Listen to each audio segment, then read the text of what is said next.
Hey friends, today I have two very special pieces of gear. My very first guitar, a 1965 Framus Strato, and the first ever amp that I had to use, which was a 1965 Standel Artist X. I want to tell you a little bit about them, how I got them, the interesting story about how this came back into my life. So I hope you enjoy it.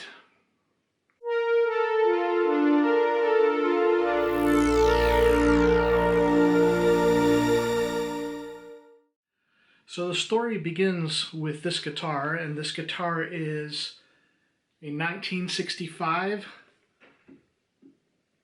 Framus Strato.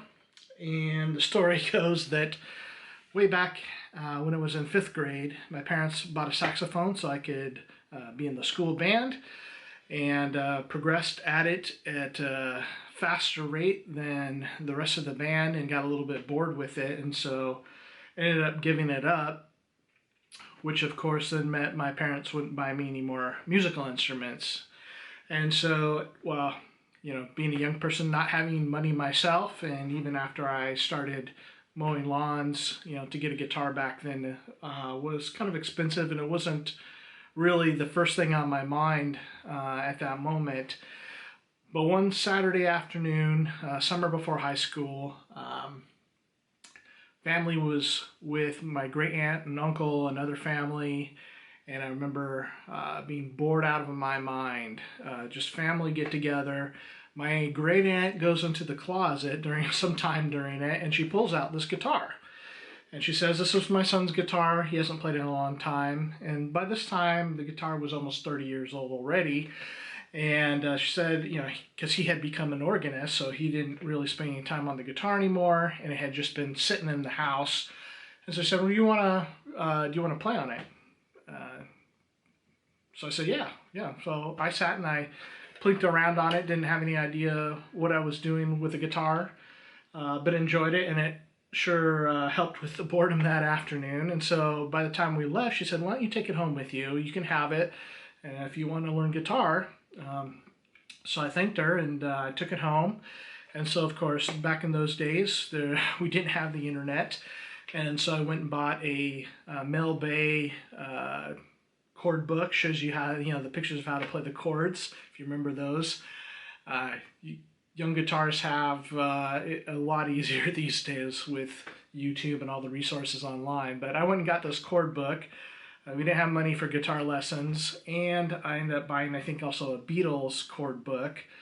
And I had to kind of figure out what I wanted to do with the guitar, because at the time I just listened to the things that everybody else listened to on the radio, people my age, and I won't embarrass myself by telling you what that was. But the winter before, had gotten the Metallica Black Album, and it was totally different from anything else I listened to, and I was like, wow, there's really something to this. So I got the guitar, and I thought, well, I needed more rock to listen to. And I remembered that on my mom's oldie station, they played some stuff that was a little more rock, like the Beatles, the Rolling Stones, the Beach Boys, the Kinks, and that kind of stuff appealed to me a lot more. So I really got into the Beatles and taught myself guitar basically by trying to figure out Beatles songs and learning chords. And as far as the gear goes, I was just playing this, and it's got terrible action. Since I've had it, it's got, I don't know, like 3/8 inch action up here. It's barely playable down in the kind of cowboy chord area, but it was good enough to get me going, and I was persistent at it until later, a couple of years later, I bought an American Standard Strat. So what I would do is, most of the time I would sit out in the garage, just a garage door open, or a lot of times out on the curb in front of the house, just in a suburban neighborhood. And one of those days I was out there, playing my chords and doing my thing. This car pulls up right in front of me and stops. I'm like, what's going on here? And so the passenger window rolls down, and the driver leans over and peeks his head out the window and says, "Hey, do you have an amp?" I said, "No, I just started playing. I just have a guitar." And so I said, "Oh, I'll be back." So he drives away, And about 20 or 25 minutes later, he comes back with the amp that was behind me here, this 1965 Standel Artist X, which is a solid state amp from the mid-60s. Happened to be made the same year this was. So I started playing that, and I was happy because I couldn't afford an amplifier, and he told me, he's like, play it, use it as long as you want, and when you're done with it, just return it to me. And I had never met the guy before. He lived up the hill around the corner a bit, told me where he lived, and that was that. So my neighbor across the street, good family friend, I consider this guy family. He's like an uncle to me, and he designs power supplies for robots. And so one day while he was over, he said, hey, you need some distortion. So previously to that, he had brought over an old reel-to-reel machine that he had fixed up, and we plugged my guitar into the input of that, and then I got to listen to it with some headphones, which is the first time that I had heard my guitar amplified, and the first time that I also got to hear distortion. And so very 70s, very Ritchie Blackmore.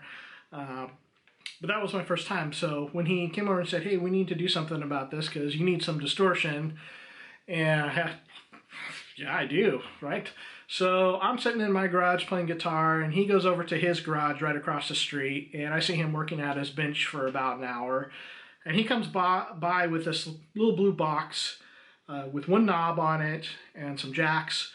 And he says, here, let's try this. And so we plugged it into the amp, and he had built me a fuzz box. And so here I was in 1992, and basically had started playing guitar like it was the mid-60s, like it was 1965 or something. So I had my 65 guitar, my 1965 amp, and I had my homemade fuzz box, and I was rocking it just like my hero. So also during that time, my freshman year of high school, had a girlfriend whose father had a bunch of classic rock records, and he graciously allowed me to borrow as many as I wanted, and so I shuffled through them, found some things that I really didn't care for, and found some albums that are still among my favorites today, like Led Zeppelin II. So began learning the guitar, had my Standel and this, and then probably within a year or two, the first thing that I had bought was a Crybaby pedal, and then I saved up for a tube amp. And so I had ended up getting a Fender Blues DeVille 212 in tweed, and eventually returned the Standel amp back to Paul, who had lent it to me. I've had this guitar for 28 years, and I pretty much stopped using it after 2 years because it played so terribly. And the pickups are really low output. One of the poorly designed things is that they put the output jack on the pickguard, so this is all cracked up here, and I have to be real careful plugging it in, or I've already tripped on the cable and it's like jacked it up more. But once I had gotten a Strat, then I was just off to the races. And I've always really enjoyed gear. In fact, I started, first thing changing pickups, eventually, modding pedal. I just liked pedals, so I started buying pedals as soon as I started working regularly. And the amp I hadn't seen in many years. So the story with the amp goes is that my neighbor across the street, John, calls me up one day and says, hey, you remember that Standel amp that you had? That Paul had let you know. So yeah, I remember that. I said, hey, Paul is looking to sell it, and he wanted me to get in contact with you to see if you were interested in it. I said, well, that's a solid state amp. And mind you, especially when I started playing in the early 90s, solid state amps were terrible. It hasn't been really till recently that we've been hearing some really good solid state amps, and Quilter is doing some fantastic work with solid state, and we're seeing a really jump in that. And so I didn't really have a very high opinion. I've always been a tube amp player, mostly had vintage Fenders, and as well as some boutique stuff like Top Hat and Silvano, Mesa Boogie. And so when he had told me about this amp first, I thought, well, yeah, I would like that for sentimental value, and I would love to hear it again. But how much is he asking for it? Because I didn't really want to spend a lot of money. But if it's okay, and I didn't expect it to sound that great anyway, so we'll ask him what he wants for it. So he finally got back to me about it.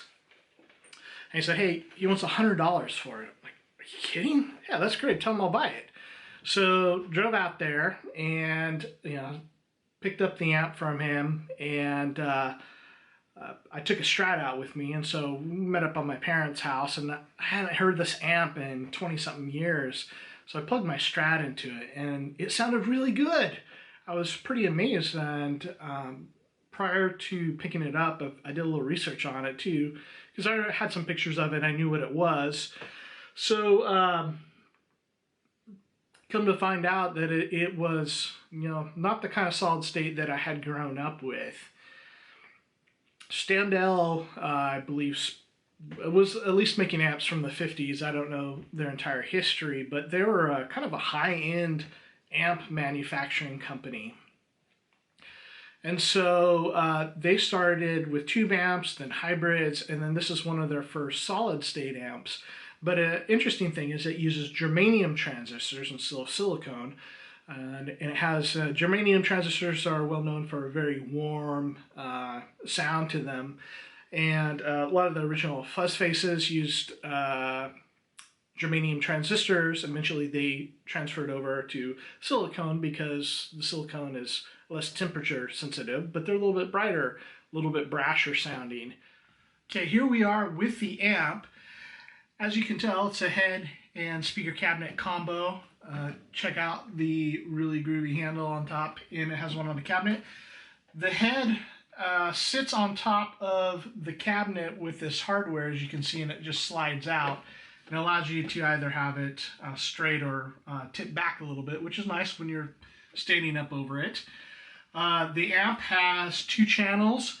A normal channel with volume, treble, and bass concentric controls there. It's got a tremolo channel with the same controls, but it adds intensity and speed for the tremolo. It's got a 3-position power switch, often 2 on controls, which serve the same function as like the switch on the back of older Fenders, where you'd have 2 different grounds. But I removed that operation from it, and I wired it up for a regular 3-prong grounded power cable, just to be a little bit safer. So now they do the same thing. Of course, as I said, the amp itself is germanium transistor powered, and the circuitry is very simple for it, and I think that's part of why it sounds so good. Like when you play a blackface Fender amp from the mid-60s, it's so clean in its circuitry design that I think it just sounds good. Now, I mean, there's some complicated amps that sound good as well, but I think maybe that's some of the reason why this sounds so good. And it's a well-designed circuit. The values are tuned really well. It gives you a lot of range and treble and bass controls. It can really put out a lot of low end as well as a lot of high end. And some of that is due to its speaker cabinet. And so the speaker cabinet is really fascinating. After I had picked this up and brought it home, I decided to open up the back of the cabinet, and I had been working on the head already. And the cabinet, I've got some pictures I'll show you. They're really terrible. I didn't take them for a video. I just took them because I wanted to remember what was in there. So they're very terrible, but you'll see. The cabinet has 2 10-inch Jensens in them. The Jensens date to late, I think, December 1964. And then the surprise about it was, well, there's some insulation in it. It has a center chamber with 1 Jensen horn in there. And so that adds a lot of like top-end brilliance to it. So when you play it in the room, it has a very clean, crystalline sound. Think something similar to like a twin reverb when you turn on the bright switch. It's excellent for clean tones. It gets just a little bit harsh for putting your fuzz pedals or your overdrives through it. And I thought about disconnecting the horn, but I decided against it in that when I go to record with it, because I do like to use this for clean tones, I can just choose to mic the Jensen by itself if I want just a little bit warmer, richer tone, or if I want to add a little bit of glass and brilliance, I can stick another mic on the horn itself and then blend them together in the ratio that I want. I've got it setting up here on a milk crate. I don't think you can see it in the shot right now, but it's how I played it when it was in the garage. So it kind of brings it up to a level that's easier to work here in the room, and it matches about the height of my other amplifiers. But it gives me a little bit of nostalgia thinking about it. But yes, that's the amp. All right, we're going to play these two together for the first time in 26 years. And I'm going to run through the different pickup combinations with this. And then also I'm going to grab one of my Strats and play it through the amp through my pedal board, so you can see how that sounds as well, because that'll be a more familiar guitar than this. All right, let's go.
Thank